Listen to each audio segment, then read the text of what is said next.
Hey YouTube, it's Faye.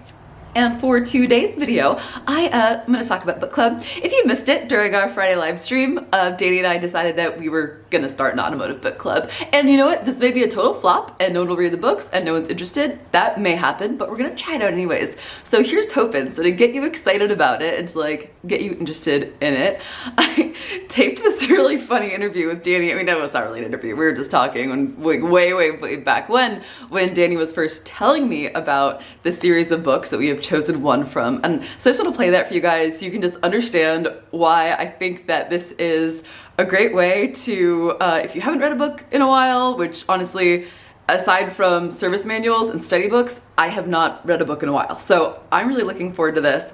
And I think that a lot of us are probably spending a little bit too much time watching TV or watching YouTube, but don't stop watching my YouTube channel.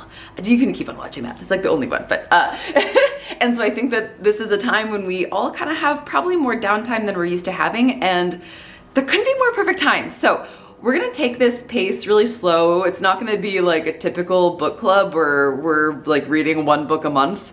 I don't know. Some of my family is in book clubs because like I have a lot of readers and like a lot of book people and authors and editors and stuff in my family. I'm not one of them, mind you.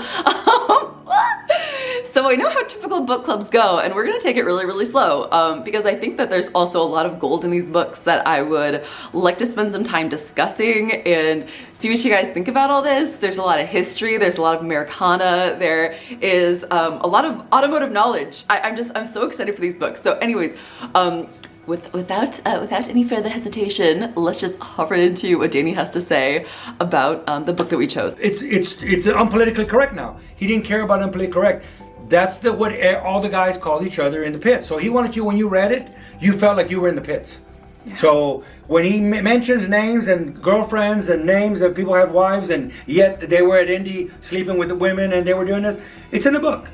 So he ruffled feathers. So GM, Ford, Chrysler, and everybody else probably didn't want to read that book because they probably go, that's what you were doing for a month at Indy. And he mentioned names.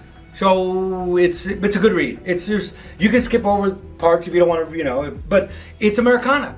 It is, they wouldn't publish the book because it wasn't politically correct. He talks about Bill Clinton. He talks about Bill Clinton and what happened in the White House. He talks about everything. Like I said, it's a neat read. Was he like a friend or? No. Talk about just or just like making political commentary of that time, or like just a particular comment about thing of what happened in the Oval Office with Bill Clinton. Right. The president can so that's a good reason to go. God, I got to read that chapter. Read that. Yeah. It's just a little thing. It's just commentary, but they wouldn't publish a book because they edited all this good stuff out. Not the good stuff, but the stuff of the real gist of what Indy was, the real gist of what NASCAR was, the real gist of what Dick Bill France was, the real gist of the real truth. So Smokey had a lot of patents and everything automotive. I mean, everything we own for everything. So what did he do? He sells his patents and he opens up Carbon Press. So he has his own printing company. To this day, Trish Yunick runs Carbon Press. Carbon Press in Daytona Beach, Florida. Trish Yunick. Tag her, hook her up, call, and buy the book from her. She has shirts, hats, caps, all cool. I have, it's all, to me, it's all cool stuff. But really, the books you can get them right from there. She still has a few. There were 2,000 gold books, hard copies with his thumbprint and a certificate of authenticity. I have whatever number. The last time I checked, she still had a few left. So if you want one with actually a certificate of authenticity and with a hard copy, but you don't need a hard copy. The reading is just a reading. A soft copy will do. There's 3 books. Also, there's 3 books and everything is spread out within 3 books.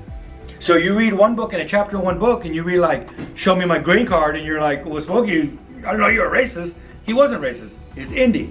He wanted everybody at Indy to be American. That's why he's saying, show me my green card, not because of anything else.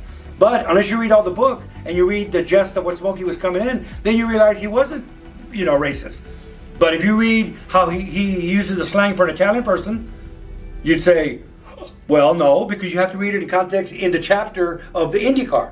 And it says there, the Germans call the Italians this, the Mexicans call this, he's using, and he uses all the words, but it's not politically correct. Right. But if you read just one chapter, you'll go, oh, I can't believe you did that, Smokey. If you read it all, then you get to the essence of who he is, and he was really, we owe a lot to Smokey Yunick. Well, and that's a lot of problem with our culture too, is we tend to just like read the headlines instead of like looking deeper and doing our own research and like actually finding the truth of the story. And so much of some really, just like you were saying, really great stories are lost because you got to edit them out for political correctness, or don't want to offend this person, don't want to offend that person, don't want to lose that sponsorship.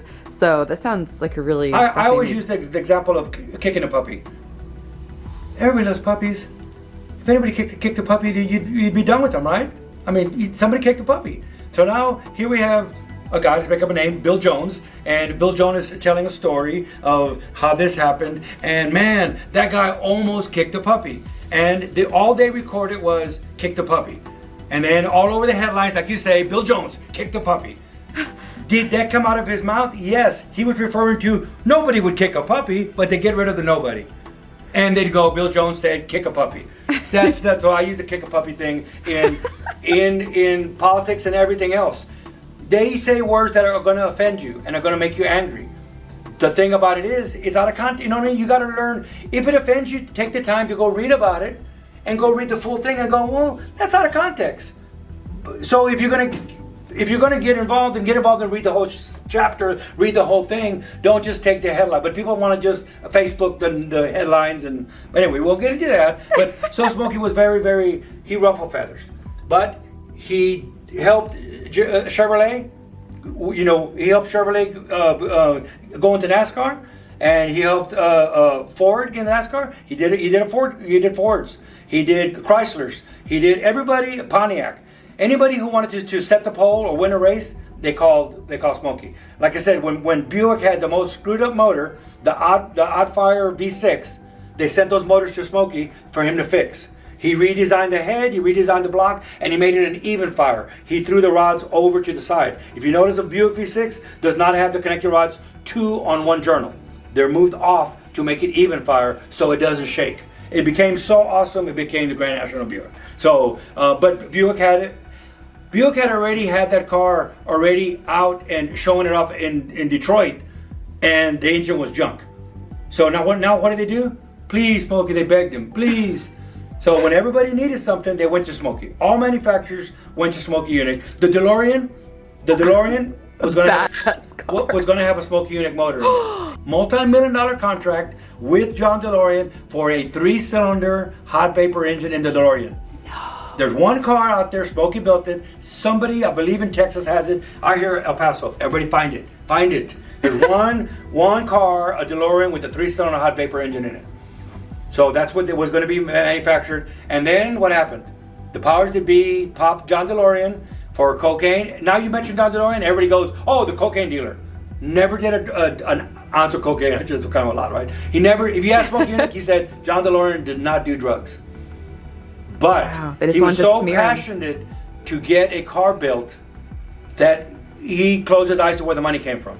But did he do anything illegal besides, yes, the money came from a cartel or whatever, but all charges were dropped. They never even charged him with anything. But everybody now would rule. If you go to John DeLorean's grave, it's about this big by this big in the grass. And John DeLorean was a designer for Chevrolet. You know the history of John DeLorean. We're going to get into there a little bit. He was a designer for Chevrolet, and Chevy, the head of Chevrolet, kept promising him a car. Kept promising John DeLorean, you get to design a car. John DeLorean did a lot of the designing on the Firebird, the Trans Am, on the Firebird. Oh, that makes sense. He did a lot of designing on cars, but he never got his own car. And they kept on, so finally he got tired, and that's when he left Chevrolet, because you never let him design. He was supposed to be able to design his own car. Just him, design it all. It's a DeLorean, John DeLorean car. That's when he left, and he designed the DeLorean. So his passion was to have his own car. And it never happened, and he closed his eyes to where the money came from. That is true. That is true. Did he ever, like what Smokey Yunick says, did he ever do cocaine? No. He never did. But. Wow. It sounds kind of similar to the story of the Tucker. Yes.